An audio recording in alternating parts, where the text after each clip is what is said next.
Welcome back. Octogenarian artist and former educationist Timothy Fashiyi has come a long way in the creative industry.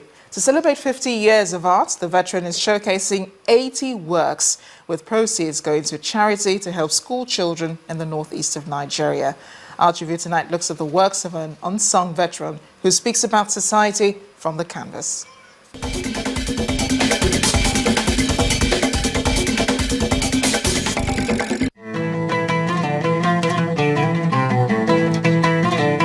His name may not be as popular as others in his league, but that doesn't make him any different.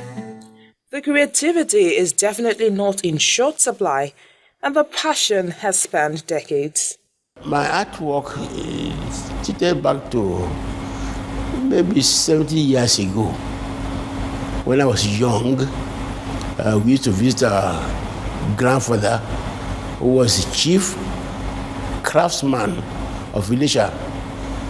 His title was Asolo of his honor. We used to learn a few crafts from him, and from there I developed interest. I went through primary school, through secondary school, still developing the interest.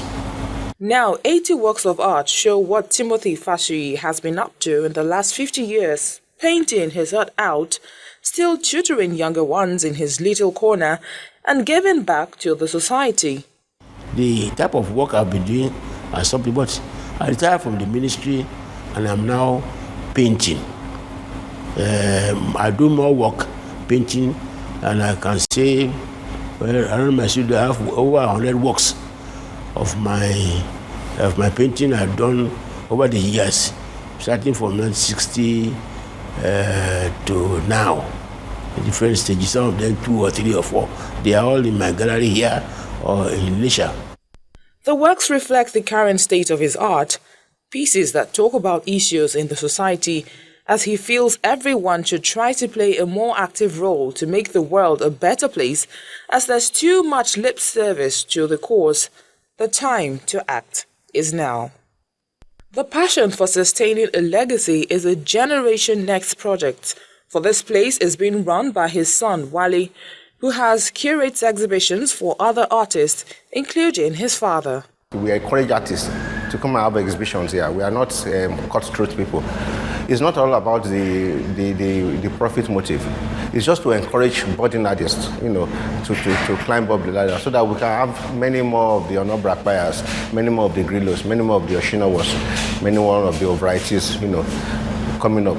And that's for us is more than the profit, aspect of it. Not just a pleasure ride for the eyes, but a charitable gesture and a lesson for the younger artists in dedication and determination is that to make a difference in the world begins with the man in the mirror.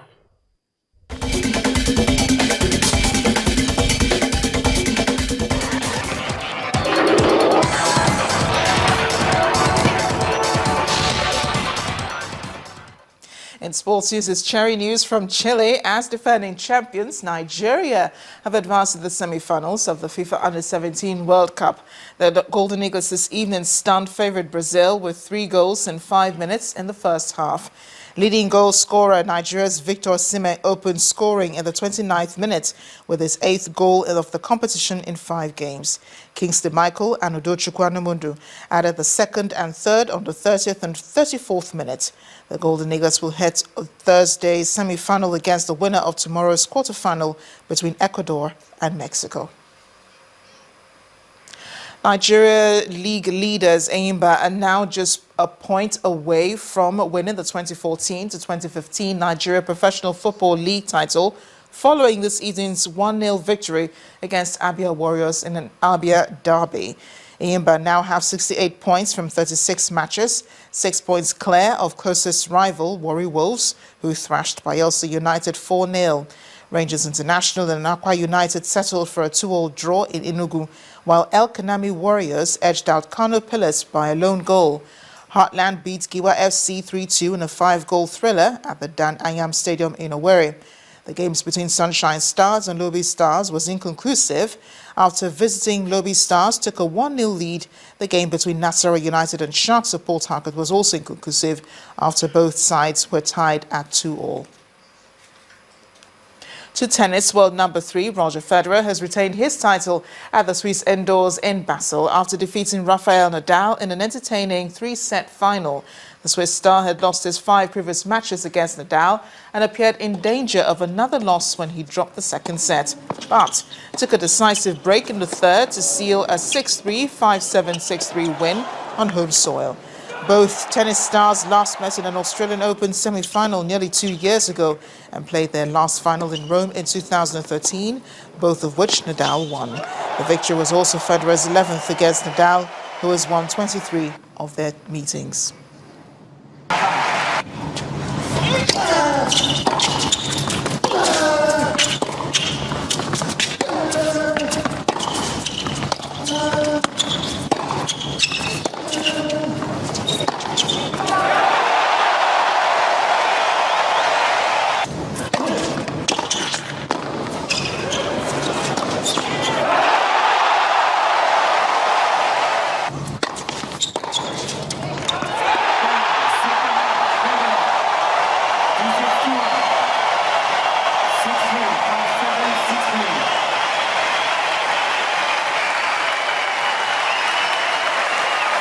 Very satisfying, of course. I mean, you can't beat him if you don't play him, so of course that also goes hand in hand. But regardless, it's always a pleasure playing against him, even if you lose sometimes or many times. It was great playing here against him here in Basel, and of course getting a win against him.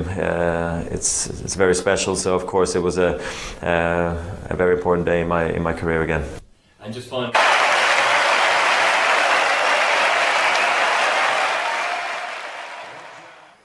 Meanwhile, Agnieszka Radwanska has claimed her maiden WTA Finals title with a thrilling 6-2, 4-6, 6-3 victory over Czech Petra Kvitova in an absorbing encounter at the packed Singapore indoor stadium.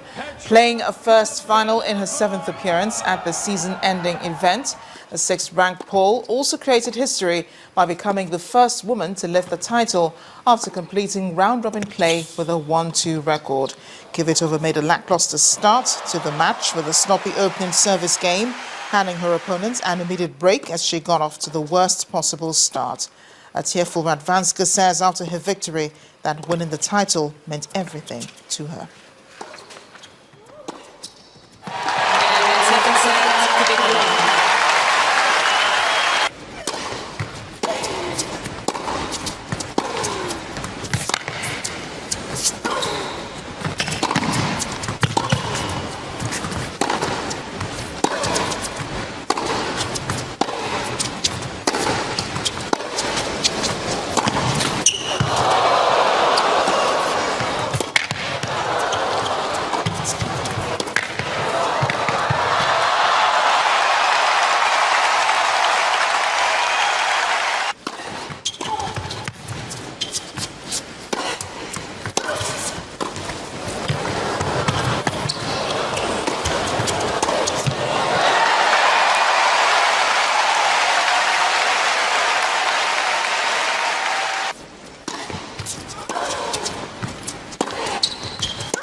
Ladies and gentlemen, your 2015 BNP Paribas WTA Finals Singapore presented by SC Global Singles Champion Agnieszka Radwanska.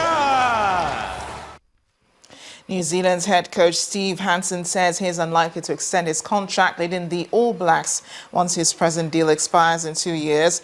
The All Blacks, who began the tournament as favourites, won the Rugby World Cup on Saturday by beating rivals Australia in the final, becoming the first nation to win back-to-back World Cups.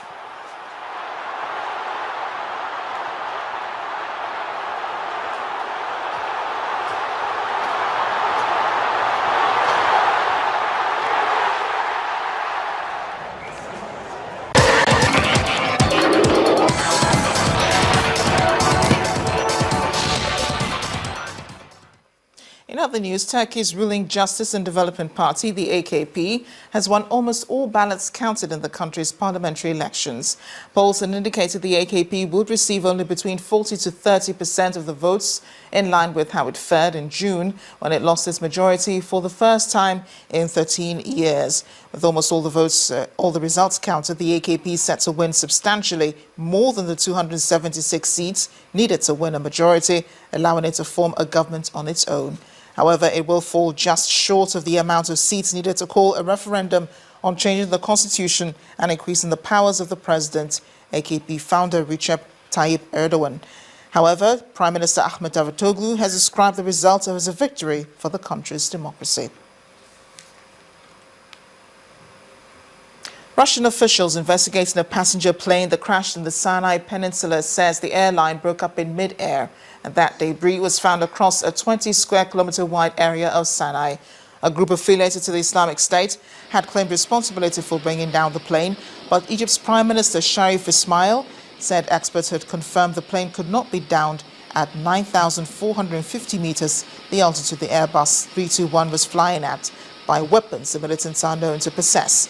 Russian Transport Minister Maxim Sokolov said no evidence had been seen that indicated the plane was targeted and the IS had not produced pictures or video footage to substantiate its claim. While investigations continue, Russia today observed a day of mourning for the victims. A number of major airlines, though, Emirates, Air France-KLM, Lufthansa and Qatar Airways are deciding not to fly over the Sinai Peninsula until more information is available. Other airlines, however, are deciding to reroute. 15 people have been killed in an attack on a major hotel in the Somali capital, Mogadishu. Among the victims is a member of parliament and the general who led the 2011 offensive that drove al-Shabaab out of Mogadishu and the owner of their hotel. The attack comes a day after deadly clashes between jihadist fighters and African Union troops in the Bakul region near the border with Ethiopia. Security forces in Somalia has improved, but the al-Qaeda-linked group still attacks Mogadishu regularly. The militants have also targeted neighboring countries, killing almost 150 people in an assault in Garissa University College in Kenya back in April. And the main news again. President Muhammadu Buhari is most likely to assign portfolio to cabinet ministers this week, as follows the conclusion of screening of ministerial nominees by the Senate. Two major candidates of the APC and the PDP in the governorship election in Kogi State have intensified campaigns ahead of the November polls. Turkey's ruling Justice and Development Party has won majority of the ballots counted in the country's parliamentary elections. And the Golden Eagles have stunned Brazil 3-0, advancing to the semi-finals of the FIFA Under-17 World Cup. That's News at 10 tonight. Thanks for watching. I am Amarachi Ubani. Good night.